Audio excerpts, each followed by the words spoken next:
আসসালামু আলাইকুম, সবাই কেমন আছেন? গতকালের দিনটি ছিল বুধবার। তো বুধবার ওয়াইফ বলতেছিল আমার হাতের খিচুড়ি খাবে, মাংস খিচুড়ি, একটু আঠালো টাইপের। তো আমি যেহেতু দোকানে ছিলাম, চিন্তা করলাম ধরো রাত্রে যেয়ে রান্না করে দিব, আর যেহেতু মাংসও নাই ওই মুরগির মাংসটা ঘরে, তাহলে যাবার সময় মাংসটা নিয়ে যাব। তো বাসায় মাংস নিয়ে গেছি, নিয়ে যাওয়ার পরে রান্নার আয়োজন শুরু করে দিলাম।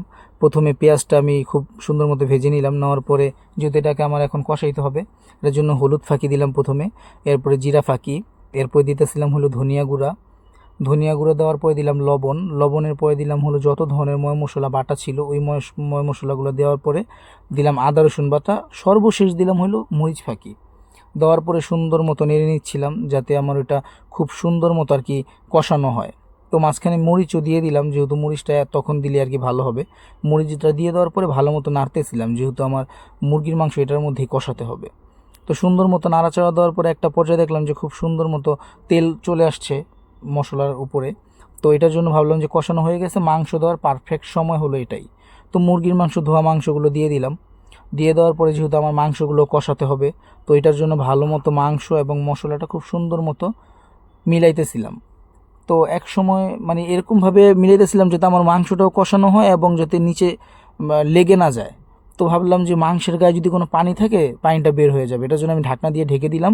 ঢেকে দেওয়ার পর 5 মিনিট পরে খুলে দেখি হ্যাঁ পানি বের হইতেছে মাংস থেকে। তো ভাবলাম যে যেহেতু কষাইতেছি আর একটু ভালো মতো ঢেকে রাখি, যেহেতু আমার পুরা মাংসটা যাতে কষানোটা খুব সুন্দর মতো হয়।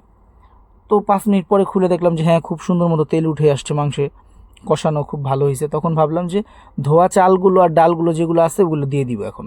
দিয়ে আমি সুন্দর মতো আবার কিছুক্ষণ নাড়াচাড়া করব। নাড়াচাড়া করার পরে আমার চাল এবং মাংসের যে মশলাটা আছে ওটা খুব সুন্দর মতো মিক্স করব। মিক্স করার পরে আমি ওটাকে একদম ভাজা ভাজা করে ফেলবো। যখন দেখব যে না ওটা মাংসের মশলা এবং চালটা খুব সুন্দর মতো কষানো হয়ে আসতেছে, তখন আমি ফ্লাক্সে গরম পানি দিয়ে রাখছি, ওই গরম পানিগুলো আমি খিচুড়ির এই চালের মধ্যে দিয়ে দিব। তো এক পর্যায়ে যেয়ে দেখলাম যে খুব সুন্দর মতো আর কি হয়েছে, চালগুলো একদম ভাজা ভাজা হয়ে গেছে। তখন আমি কি করলাম, আমার যে ফ্লাক্সে পানিগুলো ছিল গরম পানি ওইগুলো আমি দিয়ে দিলাম। আর যেহেতু ল্যাটকা খিচুড়ি পানিটা একটু বেশি দিতে হবে, পরিমাপের থেকে একটু বেশি, তো ওই পরিমাণ পানি আমি দেওয়ার পরে চিন্তা করলাম ঢাকনা দিয়ে ঢেকে দিই। তো ঢাকনা দিয়ে ঢেকে দিয়ে 5 মিনিট 7 মিনিট পর আবার খুললাম। খোলার পরে দেখলাম যে হ্যাঁ খুব সুন্দর মতো সিদ্ধ হচ্ছে। তো আবার ঢেকে দিলাম। ঢাকনা দিয়ে ঢেকে দিয়ে ভাবলাম যে 5 থেকে 6 মিনিট পর আবার খুলবো। 5-6 মিনিট পর আবার খুললাম। খোলার পরে দেখলাম যে হ্যাঁ খুব সুন্দর মতো হয়ে আসতেছে। তো যেহেতু এখন ল্যাটকা খিচুড়ি, টমেটো তো অবশ্যই দিতে হবে, না দিলে তো আর কি স্বাদটা ওরকম হবে না। তো কাটা যে টমেটোগুলো ছিল, আমি ওই টমেটোগুলো সুন্দর মতো উপর দিয়ে দিয়ে আমি ঢাকনা দিয়ে আবার ঢেকে দিলাম। কারণ টমেটোগুলো সিদ্ধ হবে, চালগুলোটো যেটা একটু শক্ত শক্ত আছে ওইগুলো আমার আর কি ঠিক হয়ে যাবে। টমেটো দিয়ে ঢেকে রাখার পরে এরপর আবার খুললাম। খোলার পরে দেখলাম হ্যাঁ পানি প্রায় শুকিয়ে আসতেছে আর টমেটোগুলো গলে আসতেছে। তো ভাবলাম যেহেতু টমেটোগুলো এখনও পুরো পরিপূর্ণ গলে নাই, তাহলে আমার কী করতে হবে, আরেকবার ঢেকে দিতে হবে। আমি আবার ঢাকনা দিয়ে ঢেকে দিলাম। ঢেকে দেওয়ার পরে 5 থেকে 7 মিনিট পর আবার খুললাম। খোলার পরে দেখি পানিটা শুকিয়ে আসতেছে প্রায়, কিন্তু একটু একটু আর কি পানিটা একটু ত্যাক ত্যাক করতেছে, মানে আরেকটু শুকাবে।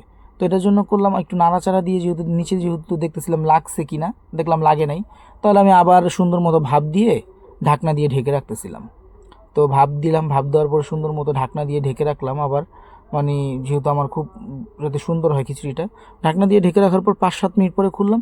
খুলে দেখি যে মাশাল্লাহ খুব সুন্দর আর কি এটা বের হইতেছে, স্মেলটা খুব সুন্দর বের হইতেছে। আর দেখলাম যে পারফেক্টলি পুরো হয়ে গেছে, এখানে আর কোনো নাই, মানে কোনো সন্দেহ নাই। একেবারে ঘ্রাণটাও যেরকম সুন্দর, মাশাল্লাহ অনেক ভালো বেরিয়েছিল।